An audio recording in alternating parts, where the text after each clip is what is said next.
Ok, volvemos. Bien, vamos a continuar con respecto aquí.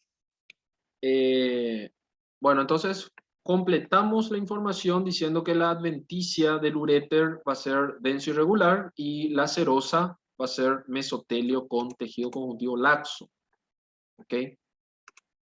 Determina el órgano uréter por ese detalle importante. Uretra, gente. Uretra masculina y femenina se puede diferenciar del uréter.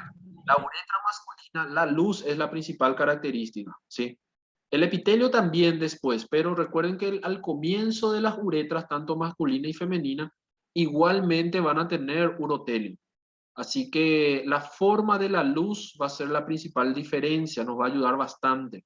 El uréter, otra vez como ven acá, va a ser en formato estrellado. La luz del uréter masculino, si es un corte transversal, va a ser así la circunferencia. La luz va a ser una línea transversal. Este sería el masculino, ¿sí? Y el femenino, nosotros tendríamos una luz en formato de letra H.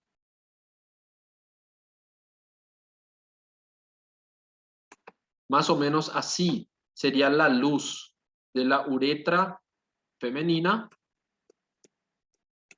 y esta es de la masculina. Bueno, y el uréter tenemos una luz estrellada.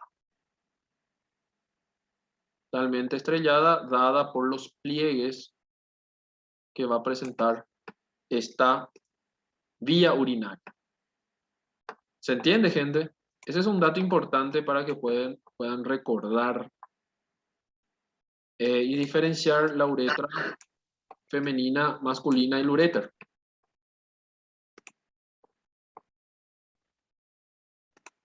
Bien. Seguimos. Aquí el número 9 dice determine la estructura señalada. Bueno, ¿alguien me puede decir qué marcaron acá?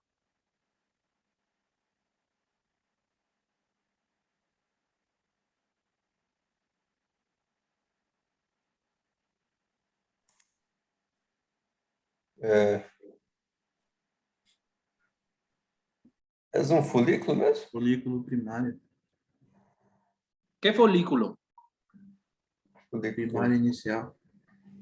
Não, Primário. não, isso aqui é pele, folículo. Não, isso é pele, né? Ó, tem queratina por fora. Por eso pregunté, ¿qué Sí. folículo? O folículo piloso? Folículo piloso. É, eu pensei, porque só o corte, geralmente a gente vê um corte mais diagonal, né? Desse folículo. Nunca um corte tão transverso. Claro. É. Está bien. Nunca se viu um tão transversal, se isso é um folículo, agora um folículo piloso. Exactamente. Esto es una piel, gente.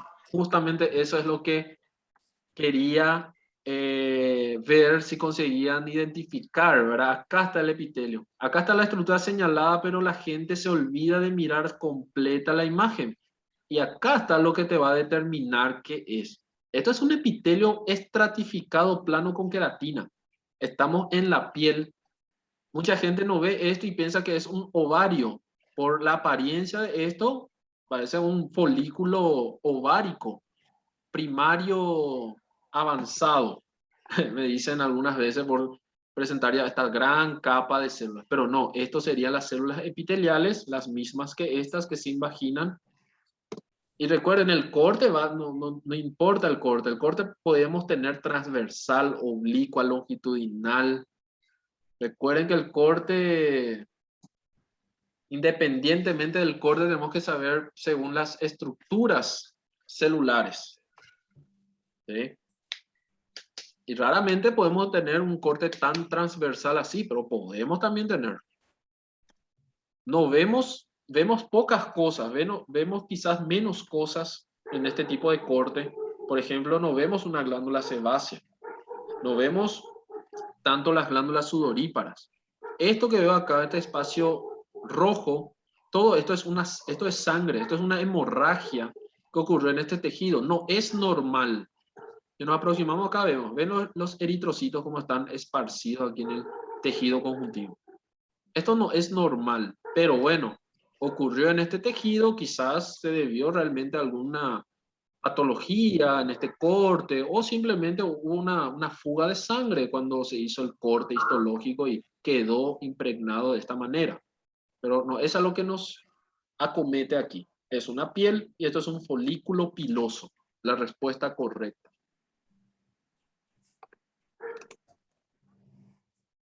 Ok, gente.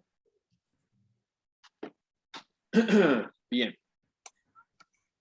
Siguiente, determinar la estructura señalada. Acá sí, gente. Esto sí es un ovario, justo se puso después para ver si determinaban eso. Esto es un ovario, esto es un folículo. ¿Qué estructura? ¿Cuál es la respuesta correcta? Es un folículo primario avanzado. O también se puede decir primario tardío. Pero esto es un ovario, esto ya es un estroma ovárico. Recuerden que es laxo, ¿sí? No tiene ese epitelio estratificado plano con queratina. Eso no tiene el ovario. El ovario tiene un epitelio cúbico simple. ¿Sí? Tiene solamente un epitelio cúbico simple. Aquí, en este caso, sería eso, el ovario, el estroma ovárico alrededor, tejido conjuntivo laxo, vasos sanguíneos, y el folículo que vemos aquí es un primario avanzado o tardío. ¿Por qué? Porque tiene epitelio estratificado alrededor y no tiene, por ejemplo, el antro. El antro todavía no está aquí formado. Debe ser una sola cavidad líquida que va creciendo y va en aumento. ¿Ok? Todavía es un primario avanzado.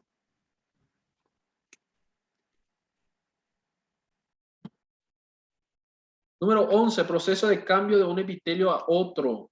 Se denomina. ¿Qué podemos ver en la imagen? Es un ejemplo de un cambio de epitelio, ¿verdad? Aquí podemos ver, este epitelio está cambiando a este. La pregunta es, ¿cómo se denomina el cambio de epitelio? Cambio de un epitelio por otro. ¿Cuál será? O de transição e o transicional, né? Ah, ahí está la... E o de transição era o urotélio, né? Ok. E daí, então, o epitélio transicional é a região onde está a transição de um tipo para o outro, né? É isso? Nossa. Bien. Generalmente es más utilizado transición epitelial que epitelio transicional. É. ¿Sí? Para que no haya una duda aquí, es más utilizado en las literaturas, aquí es transición epitelial. ¿Sí? Sabemos muy bien que epitelio de transición es el urotelio, eso no hay duda. Y para denominarse más bien a un cambio de epitelio, preferimos utilizar transición epitelial. ¿Sí? De repente va a que no quede dudas, eso les puedo decir que sería mejor. En este caso, en esta imagen, nos da un ejemplo, ¿sí? De esta transición. ¿Qué tipo de transición epitelial ocurre aquí?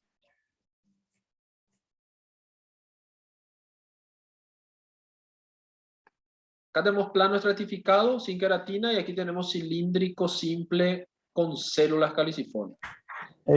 Esôfago, estômago. Casi, pero no. Pasó perto.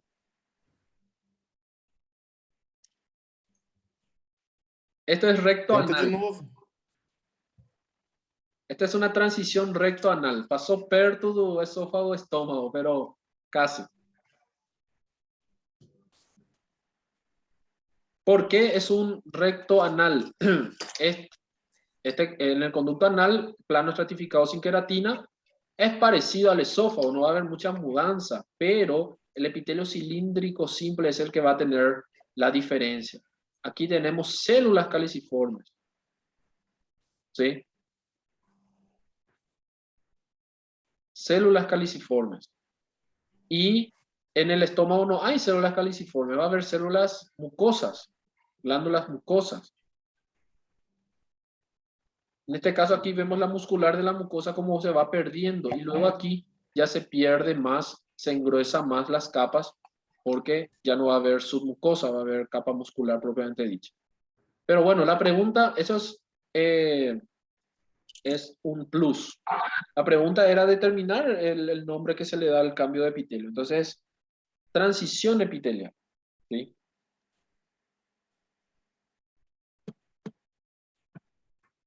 Qual seria a resposta, professor? Transición epitelial. Tá. ¿Sí?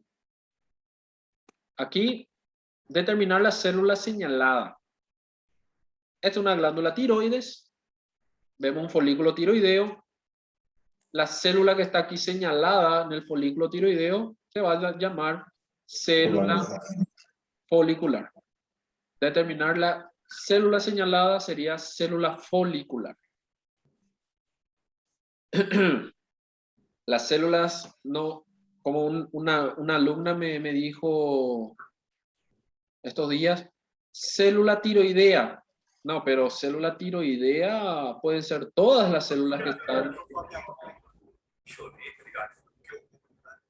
Todas las células que están en la glándula tiroides son células tiroideas, pero los nombres de esas células van a ser folicular, ¿sí?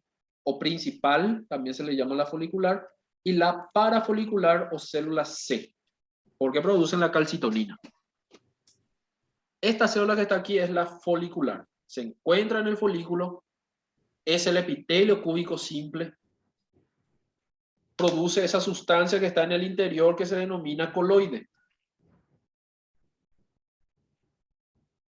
¿Y qué tenemos en el coloide? Tenemos la materia prima, tenemos la tiroglobulina. La tiroglobulina es una molécula, conjunto de una estructura molecular que sirve como materia prima para la formación de las hormonas tiroideas, la T3 y la T4. ¿Qué significa T3? Son 3 moléculas de yodo. ¿Sí?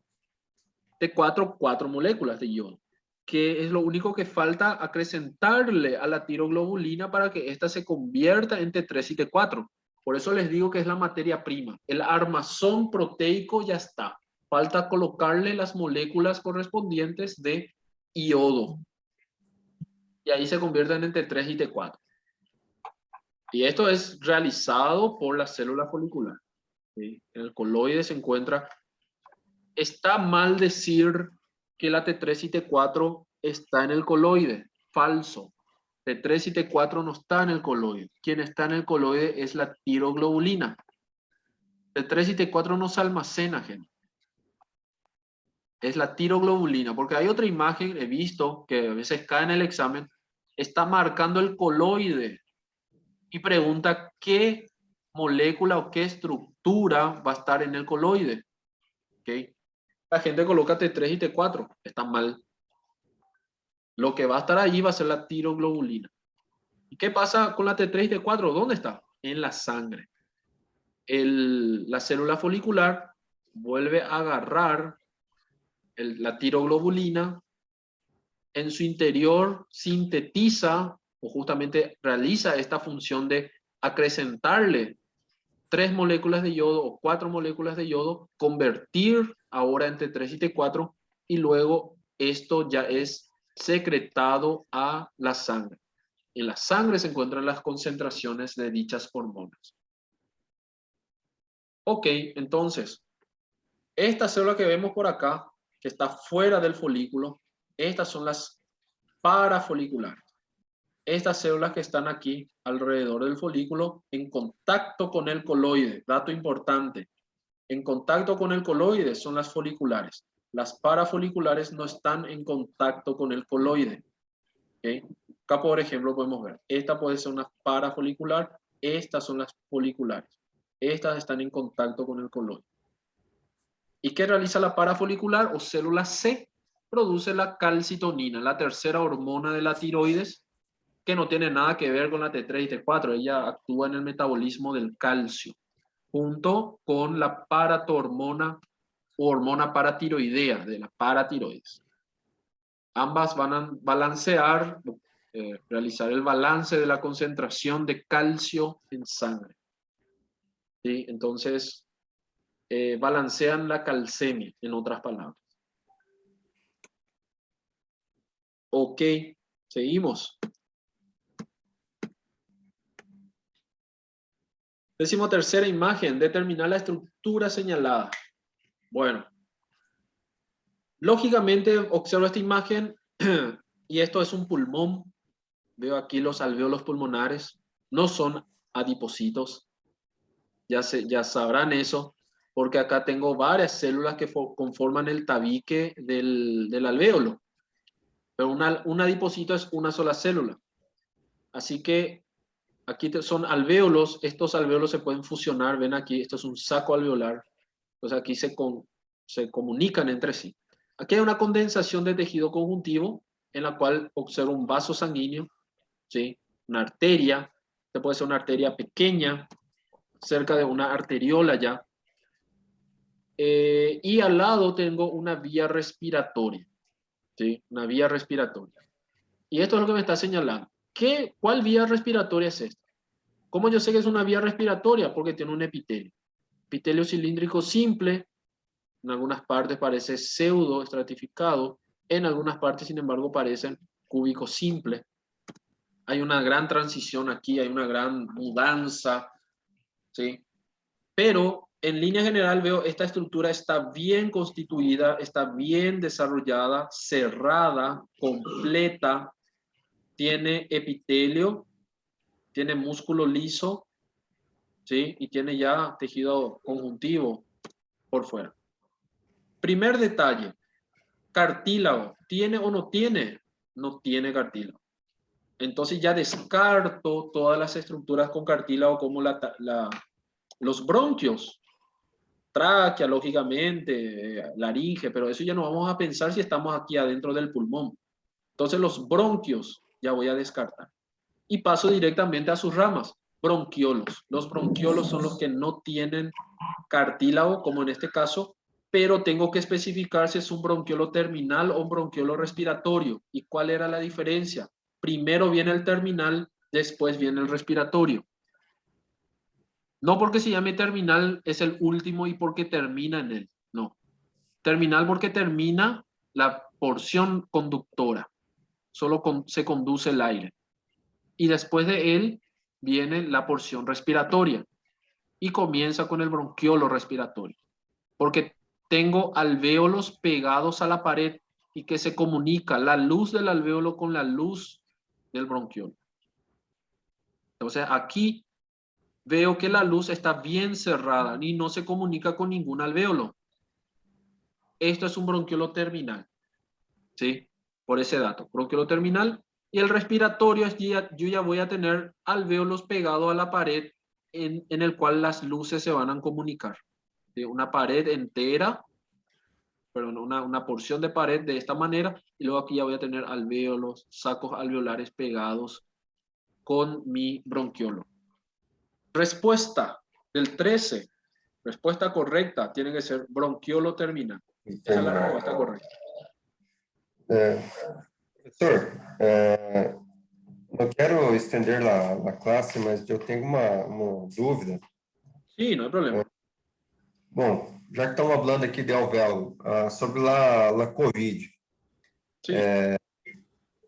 Há uma grande lesão no tecido pulmonar. Eu penso assim que esses tabiques de los alvéolos podem ser destruídos durante a infecção. E, claro, com o tempo, a pessoa perde uma porcentagem de respiração, né? E depois retorna, claro, também por causa que a infecção toda sai, mas depois da recuperação total, a persona cria um tecido de cicatrização, pero assim, o alvéolo foi destruído, alguma parte pelo menos, destruído e não retorna? Exacto, eso mismo ocurre, así como vos estás explicando el proceso, hay destrucción muchas veces del tejido pulmonar. Hay pacientes que no, hay pacientes que sí, y eso ya más por la predominancia también del estado del pulmón de cada paciente. Hay pacientes fumadores, pacientes obesos, sedentarios, bueno, o problemas específicamente respiratorios que se ven doblemente o triplemente afectados otra vez por esta infección, que ocurre una obstrucción, una dificultad respiratoria y el parénquima debilitado, por ejemplo, un fumante que se infecta de COVID, ya tiene el parénquima eh, debilitado, ¿sí? ¿Y qué pasa? Puede haber rupturas de los alvéolos, y a eso, esa condición ya es una condición conocida que se llama enfisema, ¿sí? Enfisema pulmonar es la ruptura de los alvéolos y la fusión de estos alvéolos, esta cavidad mayor, en el cual no está realizando correctamente un intercambio gaseoso. Entonces la funcionalidad pulmonar se reduce. Y eso ocurre, eso da la repercusión sistémica en el paciente con dificultad respiratoria, con oxigenación, saturación de oxígeno disminuido, más esfuerzo para respirar porque el cuerpo entero, el sistema nervioso está recibiendo poco oxígeno, eso se llama aumento del esfuerzo respiratorio, disminución de la ganancia respiratoria, de la oxigenación, la taquipnea, el aumento de la frecuencia respiratoria, etcétera, etcétera. Son todas las situaciones clínicas que se dan. Porque eu penso assim, não só em casos graves, em casos leves, que a pessoa tomou pouco de seu pulmão, pero não pensando em uma infecção, pensando que após 6 meses, um ano, pode pegar de novo. E se teve uma perda vamos supor, parênquima lá, que vai ser a parte respiratória, perdeu 3%, praticamente não sente lá a diferença. Claro. Depois da recuperação. Pero se cada vez que pega, ter uma perda, mesmo pequena, lá soma, é muito perigoso. Então, mesmo quem não tem falta de ar, eu penso assim, com o tempo, o perigo disso, né? Dessa perda Así mismo, claro. Así mismo como estaba explicando, con cada reinfección o cada recaída se compromete cada vez más cierto porcentaje del pulmón. Y aleluya si es que es poco siempre, que poco porcentaje de pulmón que es el que se va afectando con cada infección. Pero generalmente eso no se da. Con la segunda reinfección ya es mayor el porcentaje de pulmón que se puede ver comprometido. Eso uno no puede manejar, no puede predecir la cantidad de pulmón que se va a ir afectando, pero se puede pronosticar de que cada vez es mayor el alcance pulmonar. Muy bien. Dale. Entonces, gente, esto sería por esta apariencia, va a ser un bronquiolo terminal. Siguiente imagen, tenemos determinar el órgano y la porción señalada. Órgano, esto vemos que va a tener una cápsula, ¿sí? Cápsula de tejido conjuntivo. Tenemos una zona más oscura. Por la apariencia del órgano me doy cuenta que tiene nódulos, tiene una apariencia oscura. Es un órgano linfático. Entonces, esta zona completa, no veo tabiques importantes que me divida esta zona, se va a denominar corteza. Y esta parte más interna, donde hay menos células, más vasos sanguíneos, se va a corresponder a la médula. Esto es un ganglio linfático. Determinar el órgano, ganglio linfático. Y la porción señalada, que es esta porción en donde están localizados estos nódulos. Nódulos secundarios, por su apariencia, tienen una zona central clara y una zona periférica oscura. Nódulos linfáticos, ¿sí? Esta zona va a corresponder a la corteza. O sea que determinar el órgano, ganglio linfático y la porción señalada, corteza. Con eso ya responden bien el examen. Claro que hay un dato de repente un poco más específico, recordando que el ganglio linfático tiene la corteza del ganglio linfático, se puede volver a subdividir. Se puede dividir en corteza superficial y corteza profunda. Justamente la que se está marcando aquí, en donde están los nódulos, va a ser la superficial. Y la profunda va a ser esta zona que veo que tiene todavía muchas células, pero ya no tiene nódulos, va a ser la profunda. Y después aparece mi médula. Después recién aparece mi médula. O sea que si somos específicos, va a ser la corteza superficial. Si ustedes colocan en el examen, perfecto. Pero, dado a la capacidad y nosotros vamos a poder considerar las respuestas, si colocan corteza nada más, va a estar bien también. Número 15, determinar la estructura señalada. Aquí me está señalando esta porción del tejido que veo que tiene esta apariencia, ¿sí? Y el restante es otro tejido también aquí presente. La estructura señalada, determinar la estructura, corresponde a un hueso esponjoso, ¿sí? Es la porción del hueso que se localiza aquí, que estamos viendo, está siendo señalizada. Es un hueso esponjoso. ¿Por qué? Porque está en el interior y esto ya corresponde a la médula ósea. Todo esto es médula ósea. Veo adipocitos, veo células, el restante son todas las células madre de la médula ósea y estos son adipocitos. La respuesta correcta entonces, como me está señalando aquí, sería hueso esponjoso. También podrían colocar espícula ósea, ¿eh? Porque pregunta estructura. Y el nombre de esa estructura se le da el nombre de espícula ósea. Espícula ósea, lógicamente, va a ser el hueso esponjoso. Oso, simplemente hueso esponjoso, ya va a estar bien. Si está señalando esta zona de aquí y pide el tejido señalado, aquí ya va a ser médula ósea, en ese caso. También se puede llamar tejido hematopoyético. Recuerden, la médula ósea es el hematopoyético, formación de las células de la sangre. Aquí podemos ver los osteocitos en el centro, ¿sí? Y estas células periféricas van a ser las células de revestimiento óseo. Las periféricas, revestimiento. Las del centro van a ser osteocitos. Y ya no se observa aquí sistemas de Havers. En el esponjoso no hay. 16. Determina el nombre del epitelio que observa. Este epitelio que observo aquí, veo que tiene cilios o tiene esta especialización apical. Esto ya me ayuda a determinar que todo esto va a ser un cilíndrico pseudoestratificado, ciliado, lógicamente. ¿Okay? Veo que no es un cilíndrico simple. Veo que hay células aquí por debajo, hay núcleos para arriba, hay más por arriba y por aquí son más alargaditas. Entonces aparentemente tiene este aspecto estratificado, pero sabemos que va a ser pseudoestratificado por ser todas cilíndricas, todas contactan la membrana basal y no todas la apical. Y vemos los cilios, ¿sí? Todas van a ser del mismo tamaño, no son tan largas como los estereocilios, ¿okay? Los estereocilios son más largos que estas y de diferentes alturas entre ellas. Aquí todas van a ser parejas. Y un detalle que tenemos que observar bien, esto, sí, tiene células caliciformes también. Células caliciformes todos por acá, ¿ok? Así que nombre de la estructura, o el nombre del epitelio, pide determinar el nombre del epitelio que observa.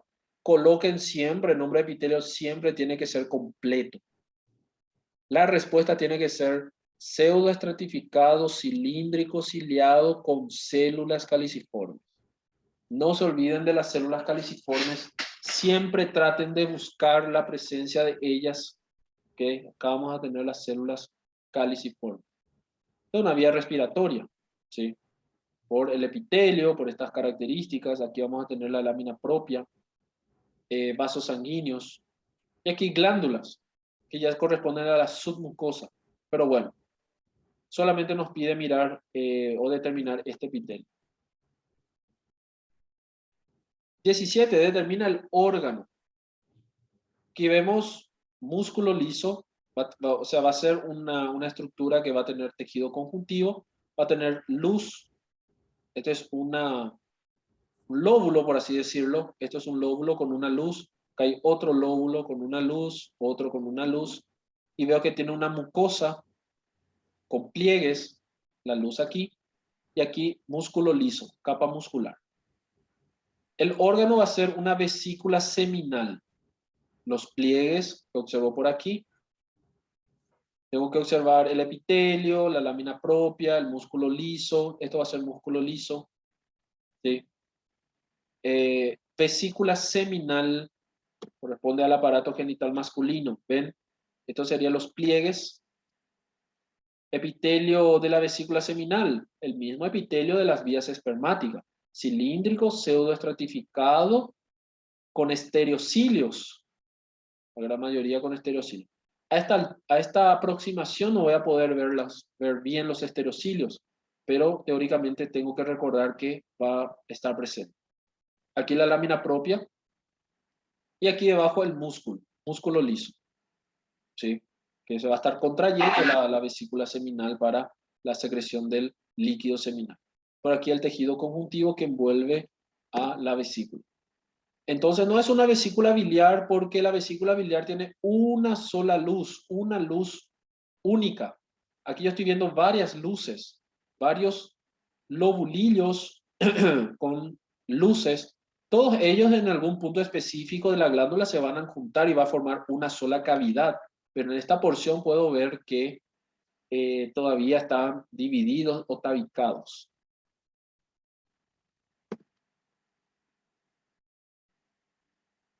Aquí en este número, determinar 3 localizaciones del tejido coxal. Professor, por favor, o órgano da 17 eu não peguei. Você poderia só repetir o nome? Esto es una vesícula seminal. Ok, gracias. Dale, dale. El 18, que sería tejido cartilaginoso hialino. Cartílago hialino, observo aquí. Conjuntivo especializado, eso ya no hay duda. Vemos aquí el cartílago hialino bien transparente. Aquí vemos el pericondrio por debajo, por arriba. Va a estar vascularizado el pericondrio, no el interior de nuestro cartílago, eso sabemos también.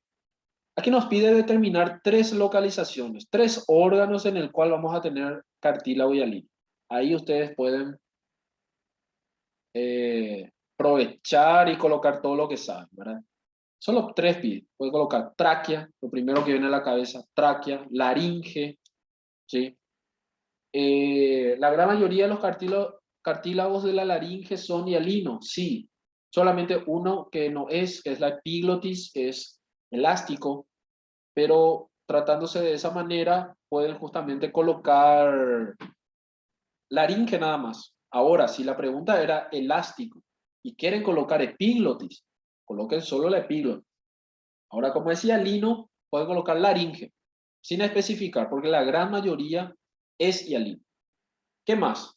Nariz, cartílago del tabique nasal, cartílago de la nariz, pueden colocar, cartílago del esqueleto fetal, cartílagos intercostales, cartílagos articulares, todos ellos son hialinos. Así que ahí ustedes pueden explayarse y colocar todo lo que quieran.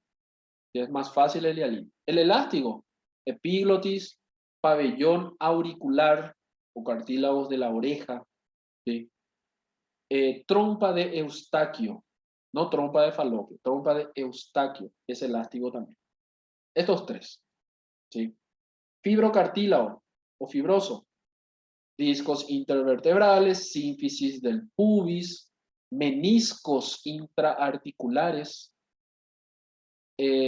meniscos intraarticulares, pueden colocar menisco de la articulación temporomandibular, esternoclavicular, de la rodilla, pero ya va a ser más que suficiente, máximo se les pide 3. Va a ser más que suficiente mencionar solo meniscos. Ok.